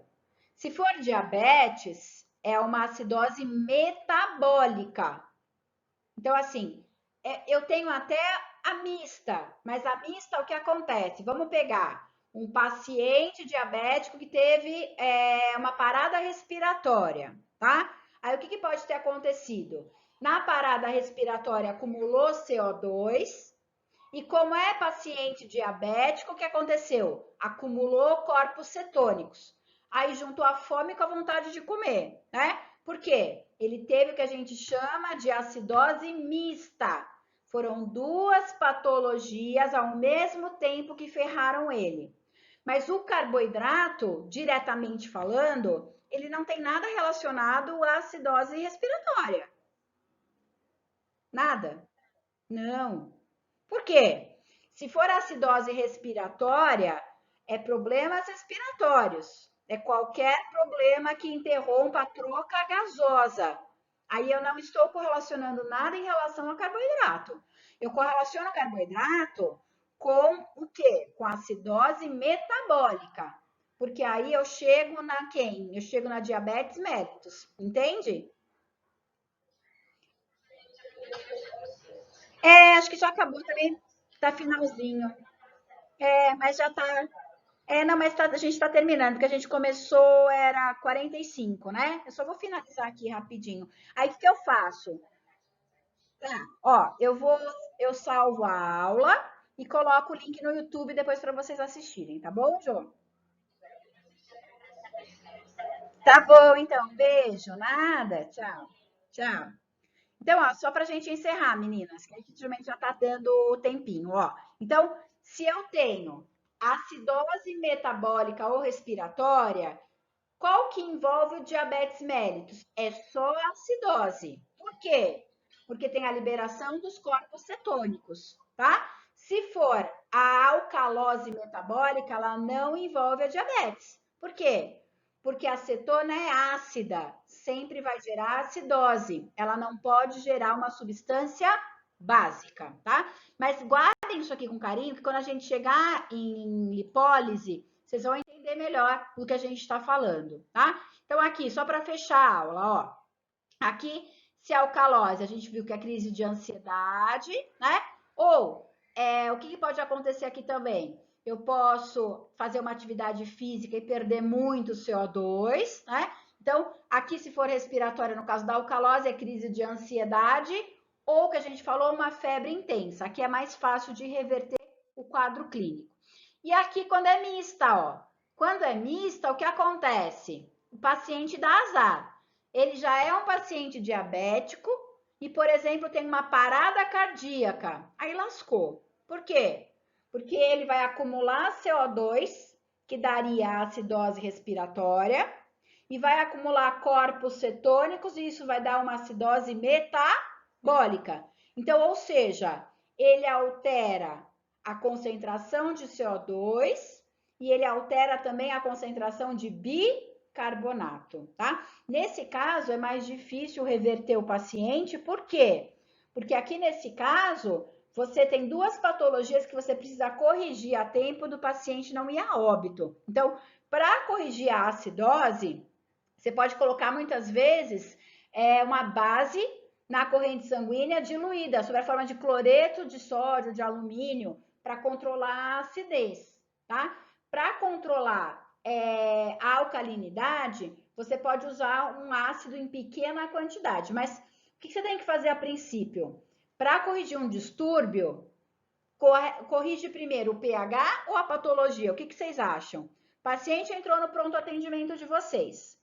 Eu corrijo o que primeiro? Eu corrijo o pH ou eu corrijo a patologia? Ele tem uma diabetes. Ele entrou com uma acidose metabólica. Eu corrijo primeiro o quê? O pH. Por que, professor, o pH? Porque se eu não corrigir o pH, ele vai a óbito antes mesmo de eu tentar sanar a patologia dele. Então, o paciente entrou lá, eu tenho que aplicar glicose antes de corrigir o pH? Não, senão ele morre. Corrijo o pH, depois que eu corrigir o pH, é que eu vou tratar a patologia, tá? Senão, eu corro o risco de perder esse paciente. Então, aqui eu tenho só os valores que eu falei para vocês, tá vendo? Ó, bicarbonato diminui ou aumenta em caso de metabólica, concentração de CO2 aumenta ou diminui no caso de respiratória, tá? Então, é o padrão que a gente analisa. Aí eu tenho os distúrbios, tá? Que aqui tem as compensações. E aqui que é, deixa eu falar para vocês que é na hemácia, ó, que é a anidrase carbônica, tá vendo, ó? Então, o que está acontecendo aqui, ó? Na troca gasosa, libera o CO2, ó lá, o CO2 reage com a água, tá vendo? Isso está acontecendo aonde, ó? Na hemácia. Através da enzima que está na hemácia, que é a anidrase carbônica, forma o ácido carbônico. O ácido carbônico desprotona, olha lá, perde íon H+, e forma quem? Bicarbonato. Bicarbonato volta para onde? Para a corrente sanguínea. Então, por isso que é tão importante, ó, essa reação química aqui, ó, do sistema tampão. CO2 mais água forma ácido carbônico.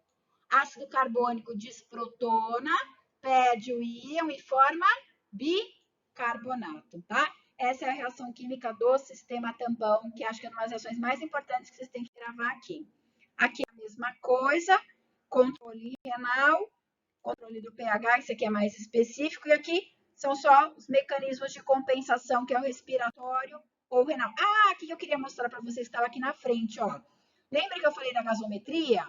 É esse o aparelho que você coleta o sangue, coloca a heparina, e aí ele imprime um papel com todos esses valores, ó, de pH, pressão de CO2, valor de oxigênio, tá? Das bases do bicarbonato, para poder fazer a leitura desse pH desse paciente, tá? Então, é através de um exame que é a gasometria que você consegue ver se o paciente está com quadro de acidose ou alcalose. Aqui é a coleta, ó. Coleta de sangue arterial. Dói muito essa coleta, tá? Porque você tem que fazer na artéria para pegar a concentração de sangue que está com oxigênio, tá? Então, para pegar a artéria que dói muito para fazer esse exame. Tá? Não sei se vocês já fizeram, mas dói muito. Aqui é só mostrando a coleta, mais curiosidade, né? Ó, como é que faz a coleta, que isso aqui é mais para o enfermeiro. Isso aqui são os valores, ó, de referência. Não precisa decorar isso, tá? São só os valores que você tem que saber. Então, pH, ó, 7,35 a 7,45. Concentração de CO2, 35 a 45 microgramas de mercúrio. Pressão de CO2, de 80 a 100. Bicarbonato, tá vendo? Ó, como eu avalio a concentração de bicarbonato? Microequivalente por litro. E as bases tampões, que são fosfato, né? Outras bases do organismo. E a saturação de oxigênio, ó, que não pode estar menor que 95. Por isso que você entra no pronto-socorro, né?